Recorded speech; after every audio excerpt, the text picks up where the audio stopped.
बेरोजगारी देशातला सर्वात मोठा मुद्दा ही बेरोजगारीच नाही तर ही आहे शिक्षित बेरोजगारी। या बेरोजगारीमुळे मागच्या काही वर्षात 20,000 पेक्षा जास्त बेरोजगारांनी आत्महत्या केल्या आहेत। आणि ही बेरोजगारी ना फक्त एका सेक्टरमध्ये नाही, तुम्ही ज्युडिशरीमध्ये जा, मेडिकल फील्डमध्ये जा, तुम्ही फार्मा सेक्टरमध्ये जा, तुम्ही इंजिनिअरिंग सेक्टरमध्ये जा किंवा तुम्ही टेक्नॉलॉजीच्या याच्यात जा, कुठेही जाल तर तुम्हाला दिसेल ती फक्त बेरोजगारी। तर असं का? या बेरोजगारीमुळे क्राईम सुद्धा वाढत आहेत। तुम्ही म्हणाल हे कसं? तर बघा, जे क्राईम करणारे आहेत ते सुद्धा बेरोजगार आहेत आणि जे क्राईम वाढत आहेत ते आपल्याला पाहिजे पोलीस बांधव। ते पोलीस बांधवांची मॅन पॉवर कमी आहे, यासाठी सरकारने भरती काढली पाहिजे। तर भरती काढते तर ती लिमिटेड काढते सरकार आणि त्यामध्येही पेपर लीक होतात। मग काय करायचंय नेमकं सरकारला तेच समजत नाहीये। साध्या 50 शिपाईच्या पदांसाठी 5,000 पेक्षा जास्त लोक येतात, यामध्ये PhD होल्डर, इंजिनियर सर्व लोकांनी फॉर्म भरलेले असतात। काय चालू आहे? दुसरीकडे आपण भारत देशाला म्हणतो सर्वात मोठी डेमोक्रेसी, सर्वात जास्त तरुण असलेला आपला भारत देश, सर्वात जास्त लोकसंख्येचा असलेला आपला भारत देश। मग नोकऱ्यांचं काय? जर बेरोजगारीची डिमांड आहे भारत देशात तर मग सप्लाय पण झाली पाहिजे ना। तर गव्हर्नमेंटने सप्लाय क्रिएट केला पाहिजे ना, पण गव्हर्नमेंट ते करत नाही। तर आज सर्व जाणून घेऊयात आजच्या व्हिडिओमध्ये। या पहिले चॅनलला सबस्क्राईब करायला विसरू नका, नाहीतर आम्ही सुद्धा बेरोजगार होऊ।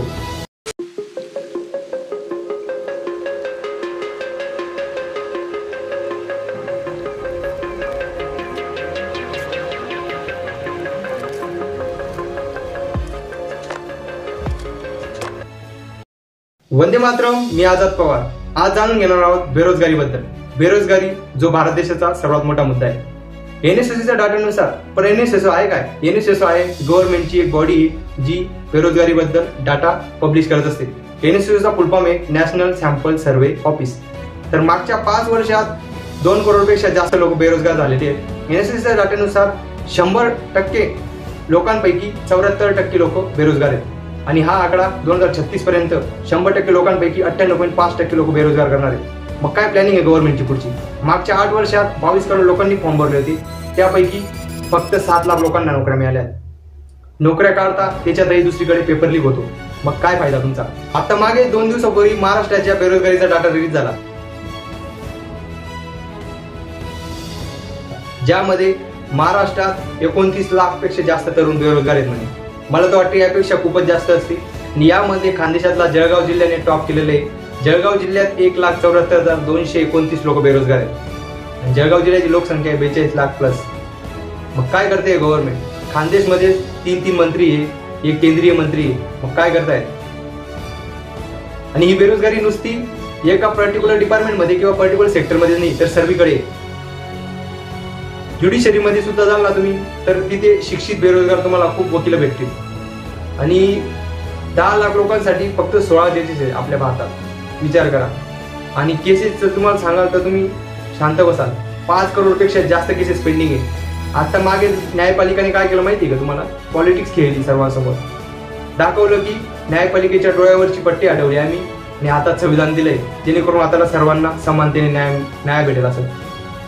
पण मी तर म्हणतो, तुम्ही न्यायदेवतेच्या डोळ्यावरची पट्टी काढली तर न्यायदेवता आता बघेल आणि भेदभाव करेल की कोण पैसेवाला आहे कोण नाही असं। आणि पुढे यामुळे जर तुम्हाला जर विश्वासात जिंकायचा होता लोकांना, हे 5 करोड केसेस पेंडिंग आहे ना, त्यापैकी तुम्ही फास्ट ट्रॅक कोर्टने हे केसेस तुम्ही 1 करोड तर सॉल्व्ह करून दाखवा, त्यामुळे न्यायपालिकावर लोकांचा विश्वास अजून बळकट झाला असता।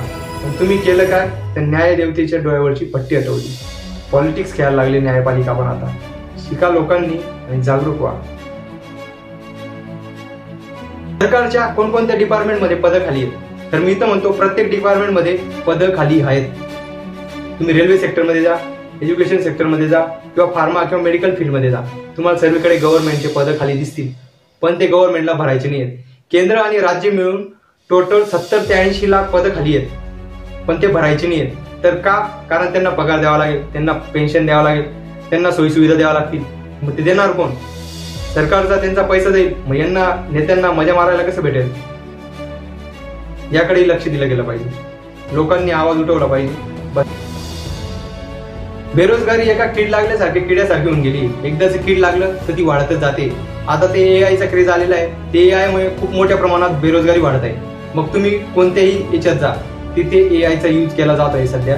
आणि ह्या बाकीच्या डिपार्टमेंट मधल्या लोकांचे ते नोकऱ्या गेल्या आहेत। बघा, मी सांगतो, जे ट्रेनर आहेत किंवा रिसर्चर आहेत जे कॉल सेंटरवर काम करतात एम्प्लॉई त्यांच्या नोकऱ्या गेल्या आहेत, जे कस्टमर सर्व्हिसचे ते काम करत होते त्यांच्या नोकऱ्या गेलेल्या आहेत, जे पर्सनल असिस्टंट होते कोणाचे त्यांच्या नोकऱ्या गेलेल्या आहेत, जे ट्रान्सलेटर होते त्यांच्या नोकऱ्या गेलेल्या आहेत. आणि खूप मोठ्या प्रमाणावर ले ऑफ होते पूर्ण जगामध्ये आणि खूप मोठ्या प्रमाणात लोकांच्या नोकऱ्या जात आहेत. मोठ्या मोठ्या कंपन्या लोकांना आपल्या कंपन्यांमधून काढत आहेत. त्यांचा प्रॉफिट जरी वाढत असला ना कंपन्यांचा, तरी ते लोकांना काढत आहेत. तर याकडे सुद्धा गव्हर्नमेंटने लक्ष दिलं पाहिजे आणि कशा मोठ्या प्रमाणात नोकऱ्या वाढवता येतील आपल्या भारतात. कारण डिमांड एक तर सप्लाय तर पाहिजेच. आता बघूया लॉ अँड ऑर्डर मेंटेन करण्यासाठी किती लोकांसाठी किती पोलीस पाहिजे. तर डाट्यानुसार भारतात 1 लाख लोकांसाठी फक्त 150 पोलीस आहेत. विचार करा. आणि अमेरिकेत ते आहे 1 लाख लोकांसाठी 354 पोलीस. 1 लाख लोकांसाठी 354. तरी अमेरिकेत गन कल्चर काय काय मोठे मोठे तिथे कांड होत असतात. युरोपियन युनियनमध्ये ते आहे 1 लाख लोकांसाठी 344 पोलीस. आणि जो युनायटेड नेशन आहे जे पूर्ण देशांवर लक्ष ठेवत असतं, युनायटेड नेशन याच्यानुसार 1 लाख लोकांसाठी लॉ अँड ऑर्डर मेंटेन करण्यासाठी 222 पोलीस पाहिजे म्हणून 1 लाख लोकांसाठी. मी तर म्हणतो 500 पाहिजे. 1 लाख लोक काय समजतात तुम्ही, कसं मेंटेन होणार आहे. तर तेही गव्हर्नमेंटने त्याकडे लक्ष दिले पाहिजे. आणि जे ज्युडिशरीमध्ये सुद्धा ट्रान्सपरन्सी आणि न्यायपालिका कशी चांगली होईल न्याय देण्यासाठी त्याकडे लक्ष दिले गेले पाहिजे. त्यामध्ये सुद्धा 10 लाख लोकांसाठी फक्त 16 जजेस आहेत. आणि केसेस पाहाल तर तुम्ही 5 करोडपेक्षा जास्त केसेस पेंडिंग आहे. ज्युडिशरीमध्ये सुद्धा बेरोजगारीच भरलेली सर्वीकडे, त्याकडे सुद्धा लक्ष दिलं गेलं पाहिजे. तर आता चर्चा करूयात बेरोजगारी कमी करण्यासाठी आपण काय काय करू शकतो. तर यावर उपाय सोल्युशन बघूयात. तर पहिलं म्हणजे जे आपली पॉलिटिकल टसल चालू असते काय महाराष्ट्रात, त्याच्याकडे आपण लक्ष दिलं गेलं पाहिजे. आणि पॉलिटिकल टसल होणार नाही, जेणेकरून जे इंडस्ट्रियलिस्ट महाराष्ट्राला प्रेफर करतात इथे इंडस्ट्री लावण्यासाठी, पण पॉलिटिकल टसलमुळे ते दुसऱ्या राज्यात किंवा दुसऱ्या देशात चालले जातात. मागे मी व्हिडिओ पण बनवला होता. आपल्या महाराष्ट्रातल्या ज्या कंपन्या होत्या त्या चालल्या गेल्या गुजरातला. त्या कशा गेल्या तर तुम्ही इथे क्लिक करून बघू शकता त्या. आणि आपण जी डिमांड आहे ना, तर मग सप्लायकडे गव्हर्नमेंटने लक्ष दिलं गेलं पाहिजे. आणि जी पॉप्युलेशन आहे, जसं चायना आपल्या पॉप्युलेशनचा चांगला उपयोग करून घेतो, तसं गव्हर्नमेंटने केलं पाहिजे, जेणेकरून नोकऱ्या क्रिएट होतील. बघा, हँडीक्राफ्ट जो इंडस्ट्री त्याला गव्हर्नमेंटने बढावा दिला पाहिजे. कारण हँडीक्राफ्ट इंडस्ट्री जी हँडमेड प्रोडक्ट बनवते त्याच्यातून जास्तीत जास्त रोजगार क्रिएट होतात आणि सर्वांना रोजगार मिळतो. चौथं आहे की MSME जे मायक्रो अँड फायनान्स सेक्टर आहे छोटे त्यांना आपण वाढवलं पाहिजे आणि गव्हर्नमेंटनी त्यांना सपोर्ट केला पाहिजे. किंवा जे कोऑपरेटिव्ह सोसायटी आहे जसं अमूल आहे किंवा लिज्जत पापड आहे, यांना आपण जास्तीत जास्त बढावा दिला पाहिजे. अशा कोऑपरेटिव्ह सोसायटी अजून तयार केल्या पाहिजे गव्हर्नमेंटने. या मोठ्या मोठ्या अरबपतींना मोठं करून काहीच होणार नाही. आपल्याला या छोट्या इंडस्ट्रीज मोठ्या करायची गरज आहे, जेणेकरून सर्व सामान्यांना नोकऱ्या मिळतील असं.